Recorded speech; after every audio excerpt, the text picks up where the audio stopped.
Think it's time we rise up, people. It's time's up, people. You can talk all you want, but it won't change a thing. I wanna know what you do. Hello, everyone. Welcome to the Up and Up. I have actually a very good friend of mine on today.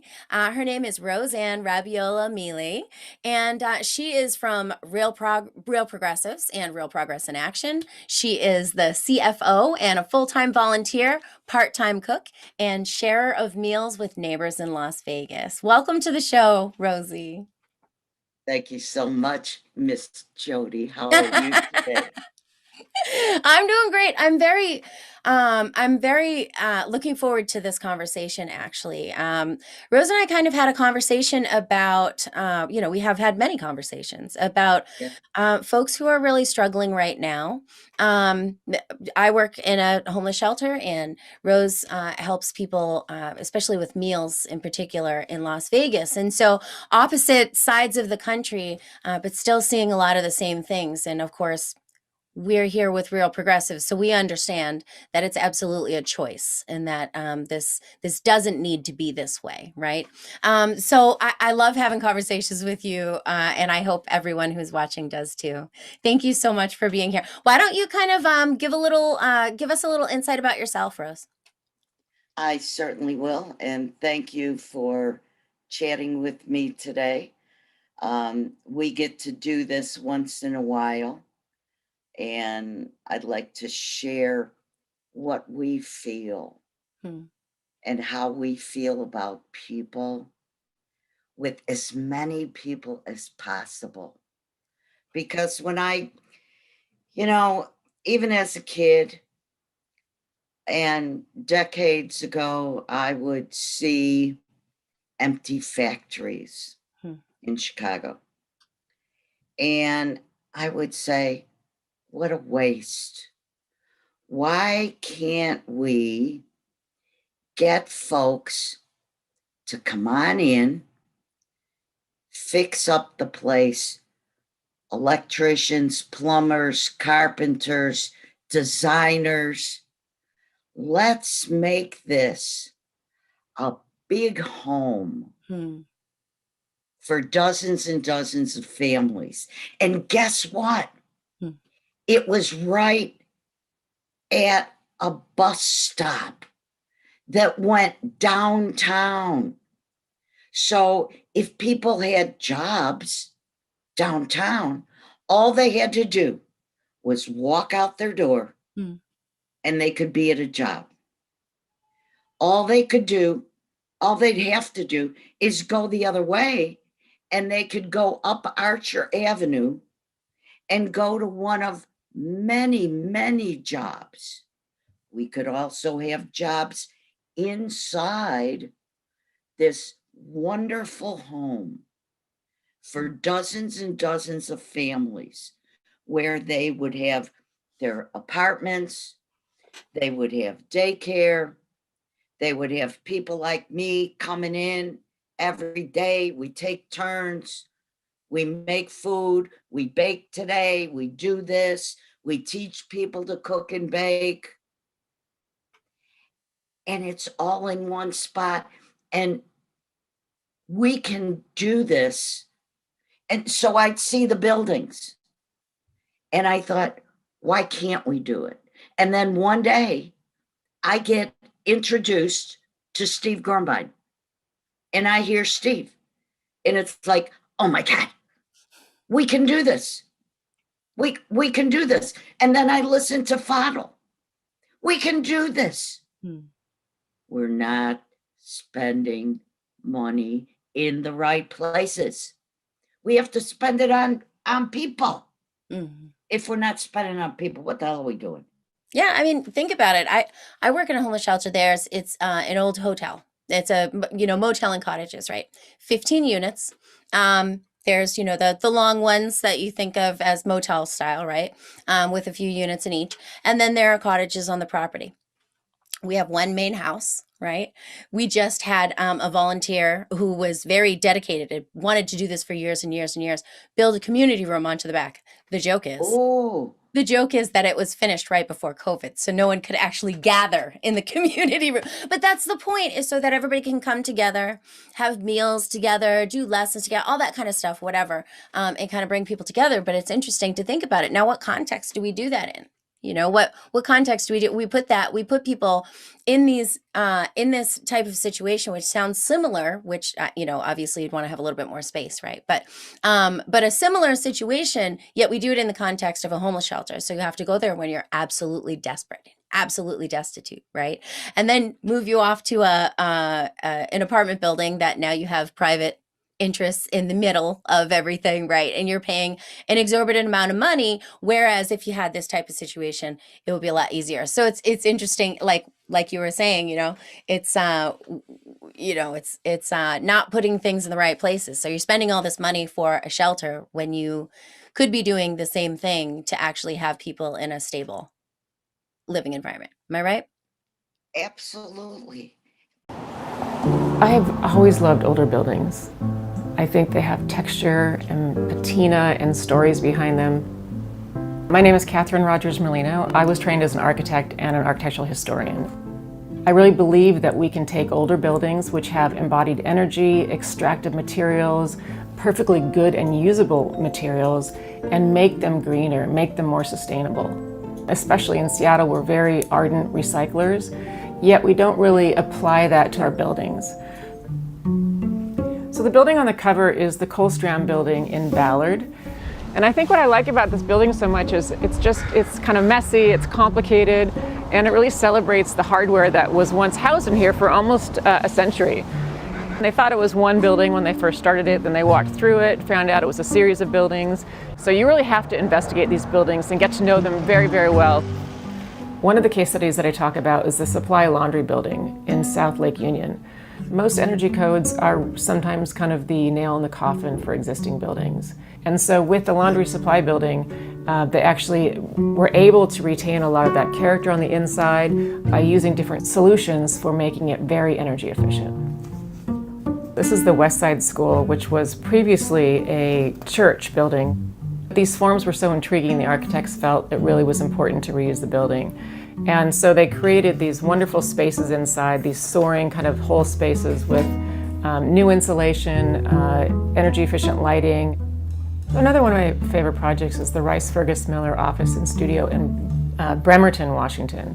This was a previous Sears automotive shop, concrete box that really had no architectural character whatsoever, but it was located in the downtown area. And so they just essentially took this box and created this big open space that's light and bright and energy efficient. I really feel that design is the key to making these buildings better.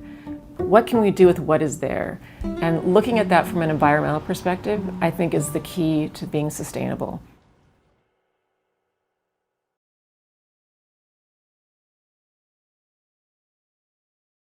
And what I think about so often every day is, why don't we do this? What is stopping us? Now, I got a couple of ideas about why we get stopped. We get stopped because we're programmed to think a certain way. I am lucky every day. I distrusted all the mainstream things. We didn't call it mainstream then. We only had 3-4 channels to look at. We, 2, 5, 7, and 9. That was it. That's all we had. But it occurred to me, even as a kid, something's not right here, because I look at the newspapers in our store. My family owned a grocery store. So you'd get the newspapers every day, the 2 Chicago papers. They had the same headlines. How did they have the same headlines? What, did somebody get together and say, this is the headline we're going to do today? I don't think so. I don't think they did. But somebody was telling them. Who was telling them? Who's telling who what to say? What's going on? Mm. What's going on? I am not a conspiracy person, okay? But there's people who are perpetuating myths, lies, if you will, and people accept it. How come they accept it? How come I thought something was wrong a long time ago when I was in the store? How come? I don't know. I don't know. Was I predisposed to something? Do I have some kind of other gene going on? I don't know. Okay. But I do know that I always knew there were better ways and that we had to make better choices. And we can make those choices when we understand how the economy works. And that is our goal, to teach and educate people in how the system works, not political, not party, not right, not left, not pink, not blue, not green. Here's the mechanics, folks. I worked in a bank for a long time. I know how it works. You got a debit on this side, you got a credit on that side. That's how it works. Everything has to balance. Government spends money and it's put over on the other side. If they don't spend that money, which they call deficit spending, we can't get what we need to work, act, live in the economy. Why wouldn't someone choose for the citizens of this country?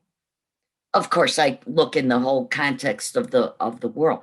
Why would we not want to spend money on making people well, housed well, educated well, what have the proper health care? Why would we not want to do that? What's wrong with us? You Do know we what's have funny? some screws loose? What's going on? You know what's funny, bro? It's funny because you're talking about, when you were a kid and kind of having this idea in your head, and then, of course, still believing it and things like that. And when I was in 7th grade, I wrote an essay. I don't remember what the essay was about. I'm pretty sure it was for English literature, but whatever. But the fact is in this essay, I remember very clearly writing, any country that cares about its citizens, make sure that the basics are covered. And those basics are medical, education, a roof over your head, and food on your plate. I mean, I didn't know at the time, but essentially it's kind of along the lines of Maslow's hierarchy of needs, right? These basics that you need, right? But yeah, it doesn't make any sense. But I think a lot of that has to do with the illusion of scarcity, right? We do have scarcity in resources as far as environmental and things like that. That's a thing, right?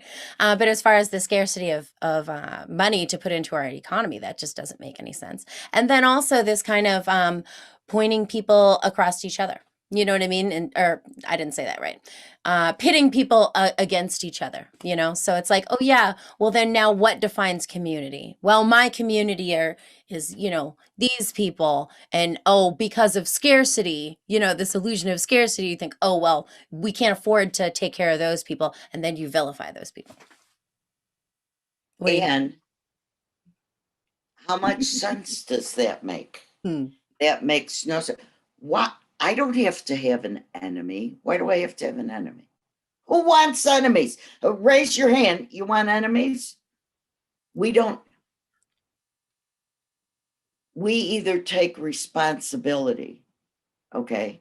We can be responsible for everyone, and sometimes we don't even know who we're touching, who we're influencing.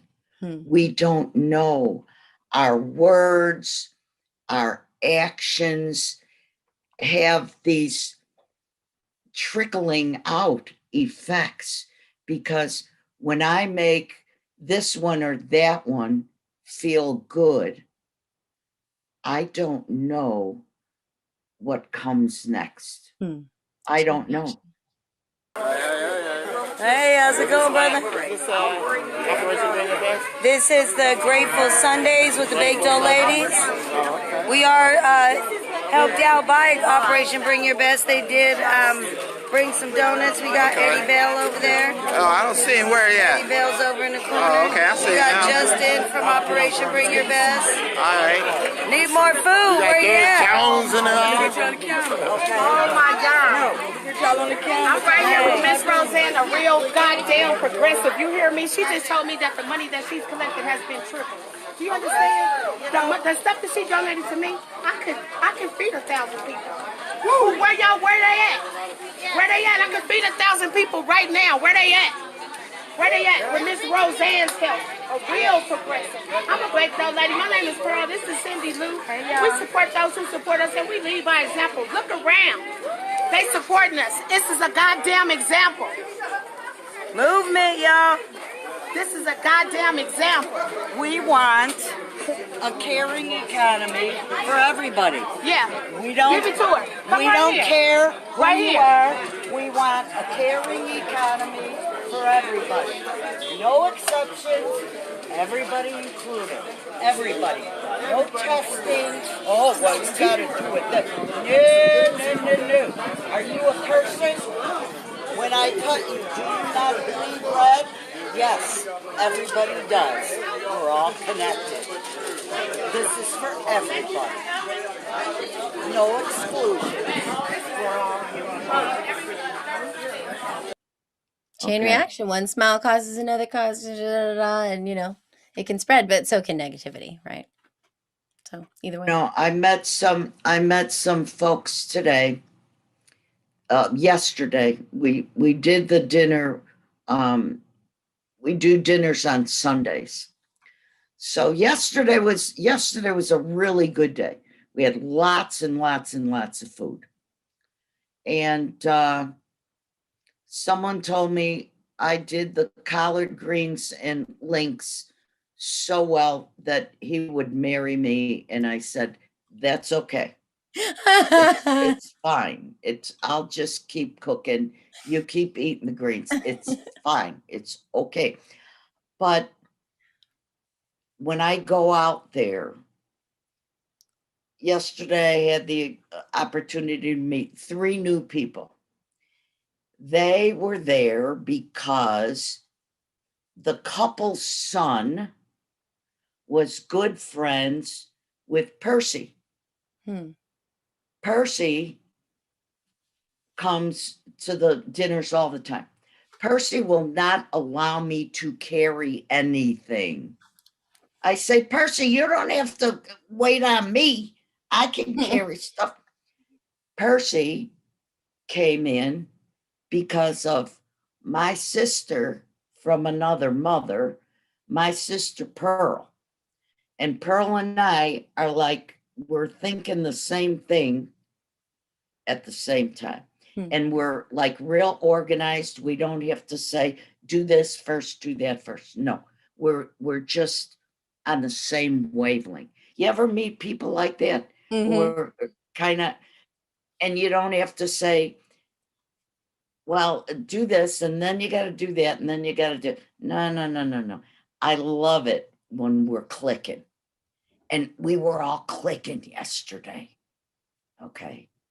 And then we got the meal plan for the next Sunday. We go, who's going to do the links? Who's going to barbecue? Who's going to make the potato salad? That makes me feel good to do that. I feel selfish sometimes because it makes me feel good. My brother used to say that. So I do good things for other people for selfish reasons because it makes me feel good. You see? Yeah. You see? Look at that. There are people like all of us. They're here. We just have to make the effort to reach out to them. Hmm. You take a little time every day and you reach out. And there was a commercial, reach out and touch someone, and I can't even remember who said it, but I know what you're talking about, but I can't remember what it is.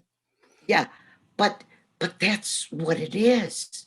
And when I do that and somebody engages me on Facebook or Twitter or something like that, it makes me feel so happy, so satisfied that it makes me just want to go on more and more. Okay. And I tell my people, I tell all my friends and my neighbors when we go out to the park, honey, it doesn't have to be this way. We can have what we need and what we deserve, because the federal government's not taking it from some big piggy bank.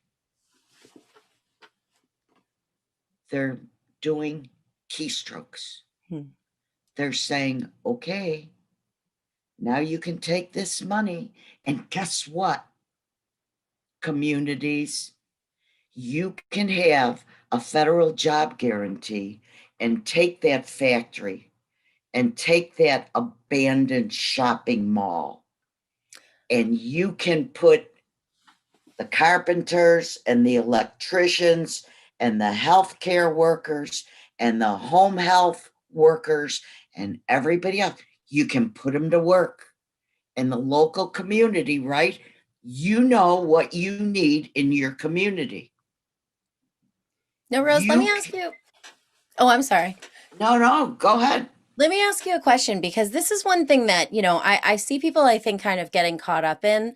And I feel like I have kind of a more informed and nuanced understanding. So when people just experience, right, based on experience, but when people are talking about what do we do, how do we eradicate homelessness, right? Or whatever, people will talk about building more affordable housing. And it's always building more, building more, building more. And to me, and I wonder if you agree with my perspective on this, because to me, I'm like, you are falling into a trap, man. You are falling into a trap. We don't need to build more buildings. There are so many buildings that already exist that could be repurposed. There are so many things that could be rehabilitated and made into homes, even homes that are just neglected that could be fixed up. Those things, people could be put to work fixing them up. We don't have to,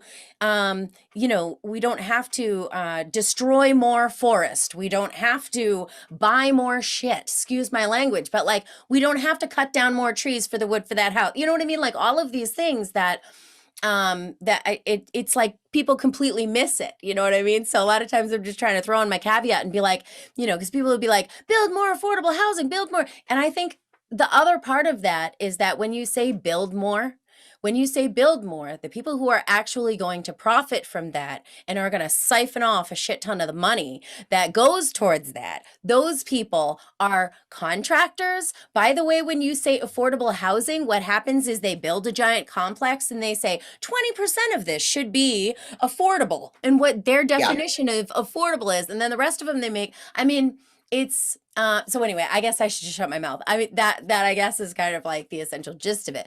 But how do you feel about that? I love the fact that you say, hey, we have all these malls that nobody's using anymore. And thank God, because fuck consumerism. Can I just say real quick? But anyway, we have all these malls that are left abandoned. Why don't we take that and make use of it in a good way that actually helps people? I'm no architect or space wizard, okay? But repurposing is very valuable. Hey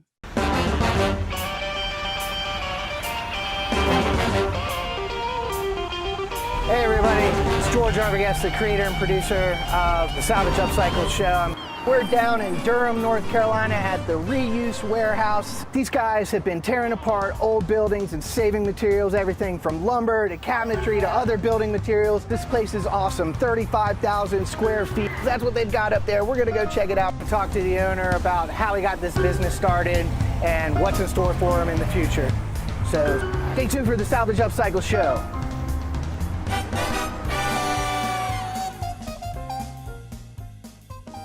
We do a lot of strip outs of houses and for renovations. You know, when they're going to renovate the house, we go in, strip it out.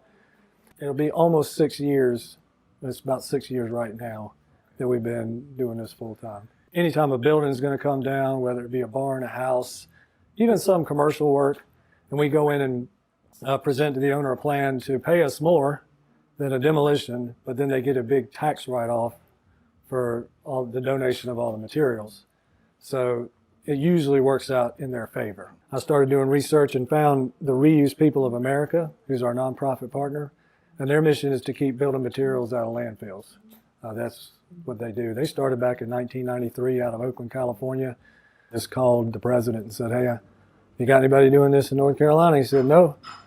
So what has turned out to be the valuable material that's worthwhile? Yeah, so it would be any good door, window, cabinet, any good lumber, especially when I say reclaimed lumber, it's all reclaimed here. But the old wood sells well. Anything that's, you know, from 1940s and before. So even if you're building a new house, a lot of people will want to get something old in their house, some kind of accent. We sell a lot of mantles, wood for mantles. We sell a lot of that gray barn siding you just saw outside. Me personally, I mean, I care about the environment, but what I really care about is those guys. My name is Lamonte Mangum, and I'm one of like the managers of the warehouse. And pretty much day to day, my goal is to make sales, make people feel happy, and working when they come to Reuse Warehouse. It made me feel good when I leave at night and I see customers out. Like, say for instance, a few months ago, I was at a Walmart grocery store, bought a little grocery for the house, and a little kid walked up and said, "Hey, you mind it, right?" I said, "Yeah."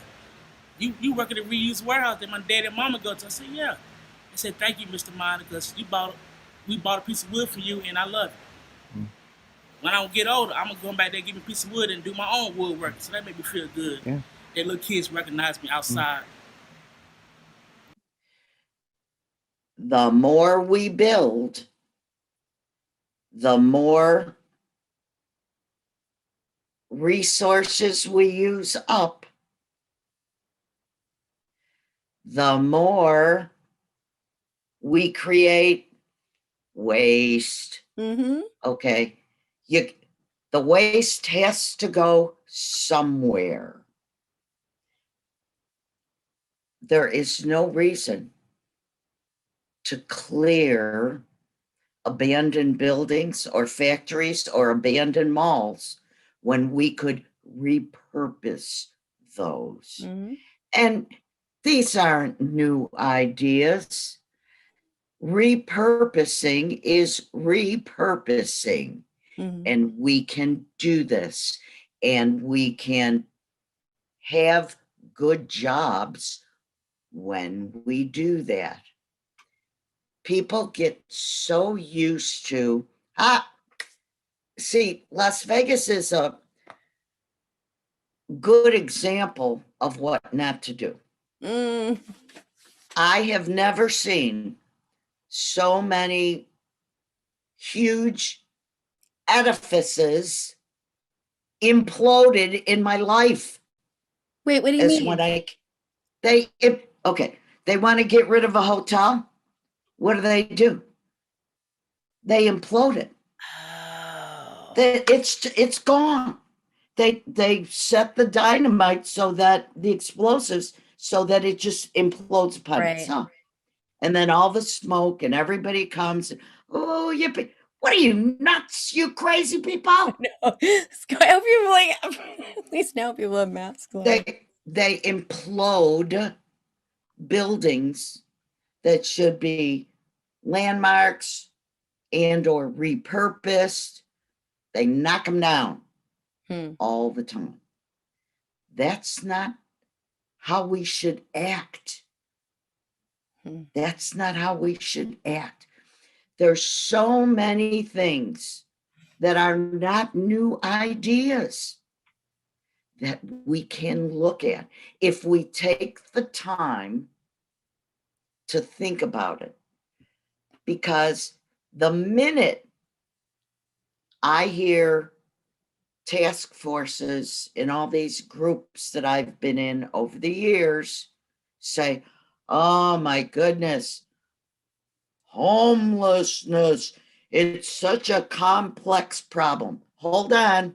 The minute you say it's a complex problem, you have defeated any progress that could be made. You cannot think of it that way. Honestly, anytime they say a task force, I know that at the end of it, I think with Trump it was a little more, it was like in your face, right? And I guess probably with other, and I just don't know, I just wasn't following as much, but very clearly, the people who are on the task force are representatives of business interests. You know what I mean? And at the end of the task force, you know what the solution is? It's going to be the one that makes them the most money. I mean, that's what happens every time. Complexity just means, okay, now let's figure out how we're going to make money off of this. That's what the complex part of it is. It's figuring out how we can tell you one thing and then make a whole bunch of private money for contractors and things like that off of it. That's what the complex. And the word, there's a word. Okay. It's called, I'm going to use the simple word that Tom Murphy, who's one of the new untouchables in our series, Tom Murphy used this 2 words. It's theft. It's corruption. Okay?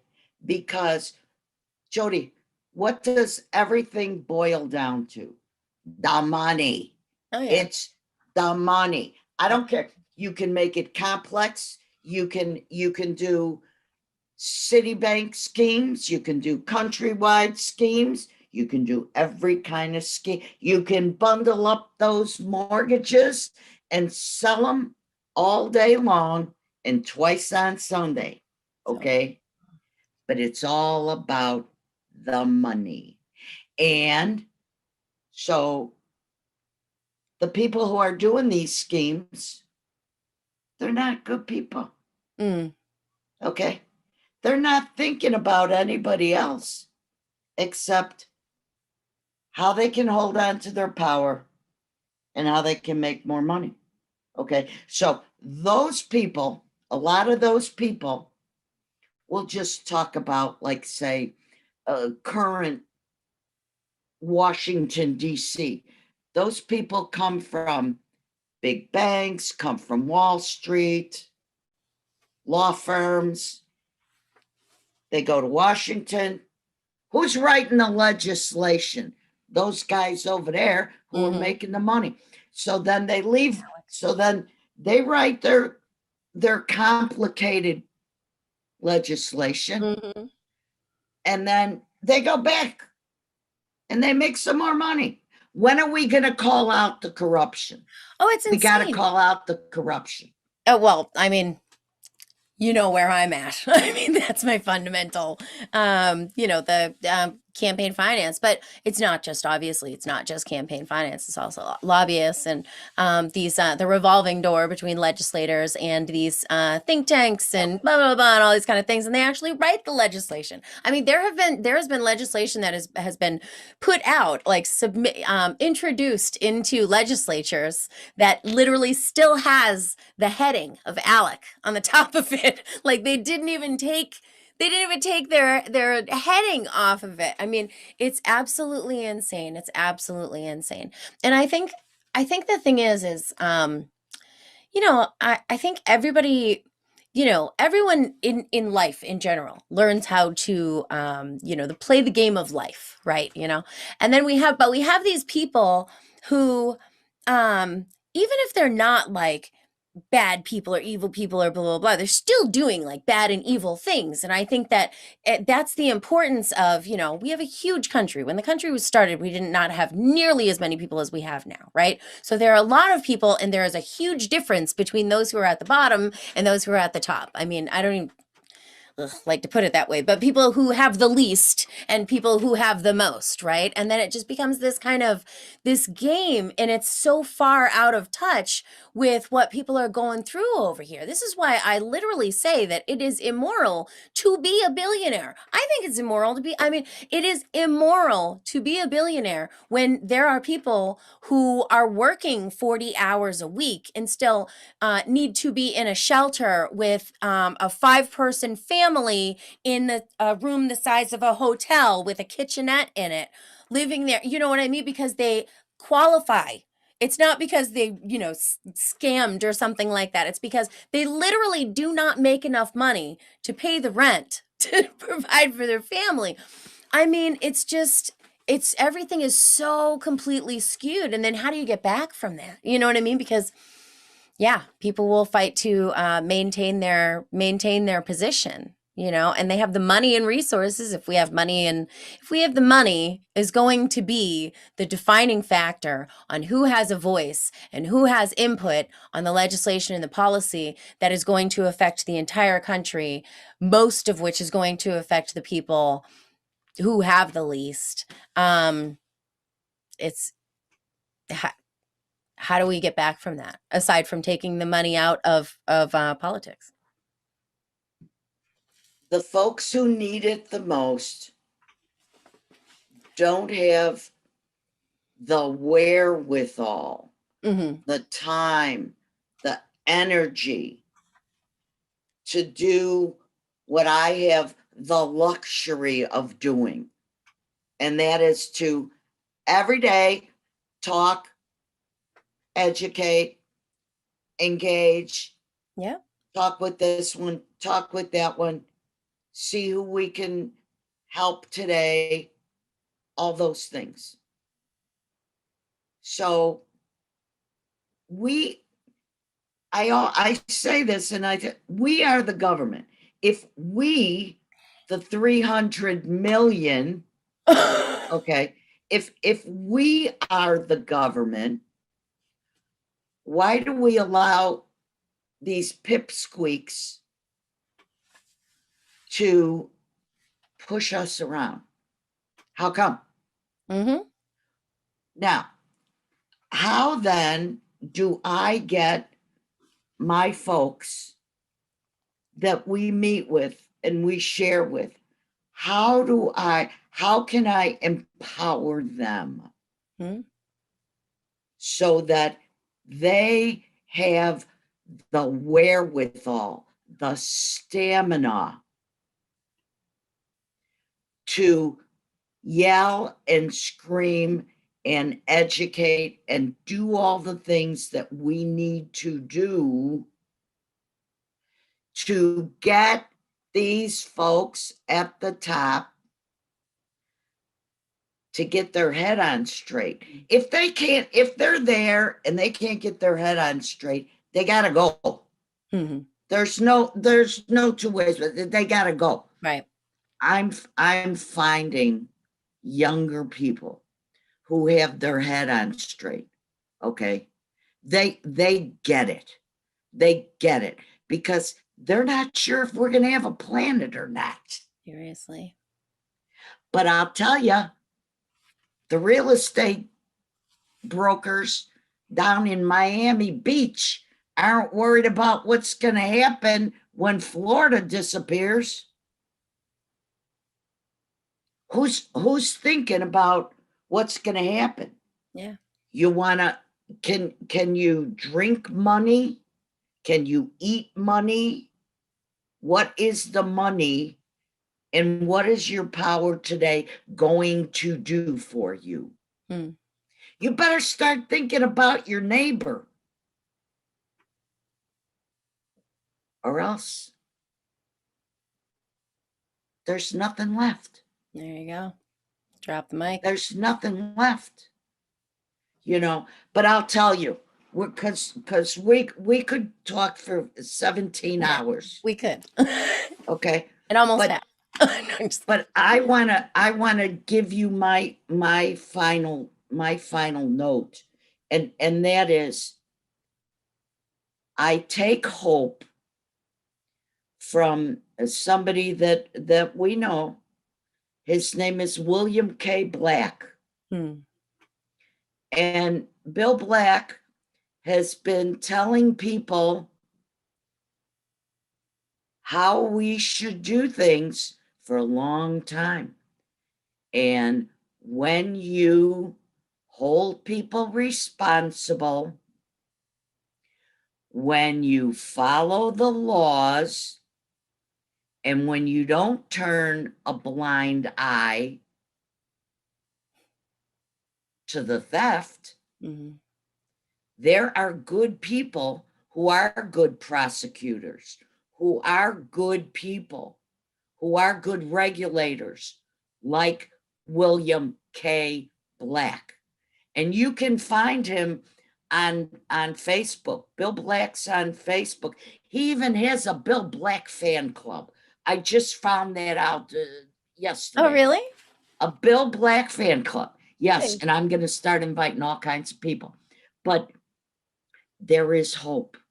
We are here.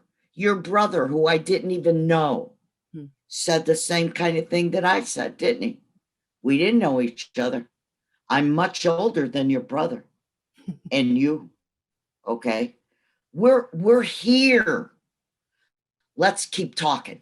That's right. Let's keep sharing and care enough to learn, care enough to share, and care enough to have the courage to open your mouth and talk.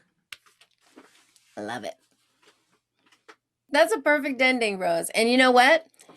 This is, so I usually end up I usually end up the show and I say, if you like this, like, share, subscribe. Right. And if Right. you have the means, please, support us on Patreon, /Real Progressives. And all of those things are good. But I think there's another thing that we need to add, right, Rose? Because we do a lot of advocating for a lot of different organizations that are trying to get out there and push progressive policies and make real change in their communities. And I think what you just said brought me to the point, hey, we have a volunteer team and we're out there trying to support our community and make changes and educate and advocate and really let people know how they can help. And so, yeah, so Rose, tell us, we have a website. Why don't you take it away?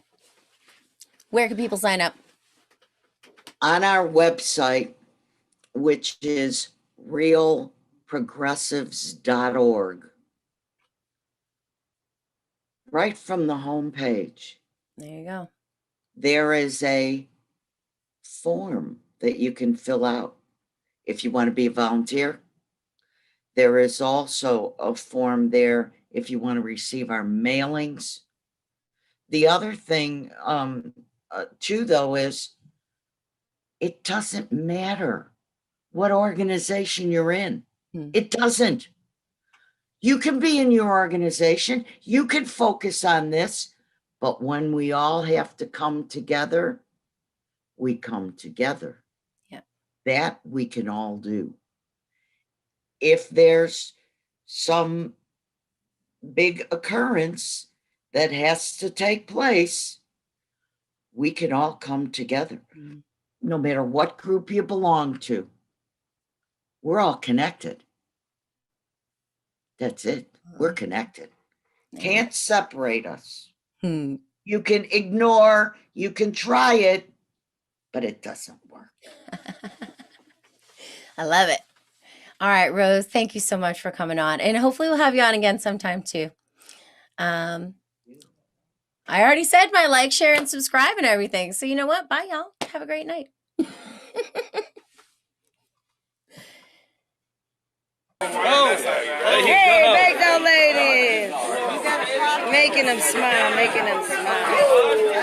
It's fresh now. Okay? No fresh. I bet.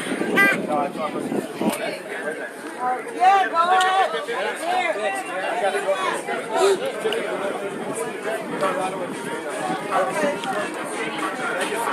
You're welcome. Yes, sir. We're out here serving. When are we going to do this again? First Sunday and third Sunday. Third Sunday and third. Okay. All right.